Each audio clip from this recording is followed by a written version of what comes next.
এই চললো মাল দে স্যারের মতন করেই বললাম আর কি। একটা টার্নিং পয়েন্ট আসে, তো আশা করি বরবাদ সেই সুযোগটা আমায় করে দেবে, আর দর্শকদের ভালোবাসা সেটাকে আরও বেশি করে দেবে। দর্শকদের কাছে পৌঁছানোর মাধ্যম পেয়েছি, এটাই বড় ব্যাপার, এটাই খুবই বড় ব্যাপার। আর এখান থেকেই আশা করি আরও অনেক ভবিষ্যতে আরও অনেক উপায় খুলে যাবে, প্রচণ্ড বেশি।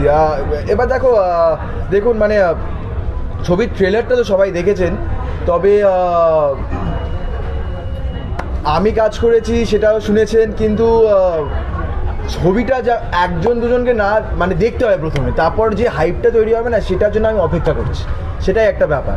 তো খুবই সবাই বসে আছে, কিন্তু আসলে যে সিনেমাটা কতটা ভালো সেটা বুঝতে পারছে না এখনও, সেটার জন্য আমার আমি খুব দুঃখিত।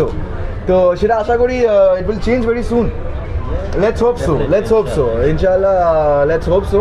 ভগবান আশীর্বাদে নিশ্চয়ই হবে। ইটস আ হিউজ মার্কেট দেয়, তো তখন আবার প্রশ্নটা করবেন, তখন আবার আমি উত্তরটা দেবো।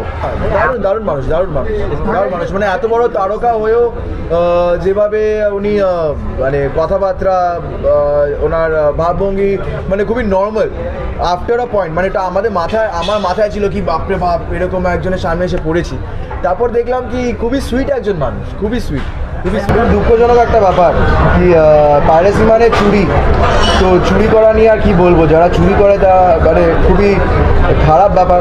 অনেক বড় রিস্ক নিয়ে অনেক লোককে কাজ দিয়ে একটা প্রোডাকশন, একটা ছবি বানায়, আর সেটা কমপ্লিটলি নিজের টাকা পয়সা লাগিয়ে সো সেটাকে মানে সম্মান দেওয়া হয় না।